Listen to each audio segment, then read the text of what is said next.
Kalau esok doktor kata, anda menghidap penyakit kritikal, apa yang berhenti dahulu? Ramai fikir ia hanya berlaku pada usia tua.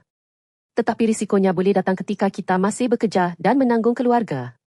Di Malaysia, 4 kumpulan penyakit tidak berjangkit ini menyumbang hampir 3/4 kematian pramatang sebelum umur 70. Penyakit kritikal bukan sekadar bil hospital. Ia menjejaskan kesihatan, pendapatan dan kestabilan keluarga. Jika 6 bulan tidak boleh bekerja, siapa menanggung kos kehidupan? Pilihan pertama, guna duit sendiri simpanan, pelaburan atau asid. Tetapi modal masa depan boleh susut. Pilihan kedua, kongsi risiko melalui takaful caruman terancang. Manfaat kewangan, tertakluk kepada sijil.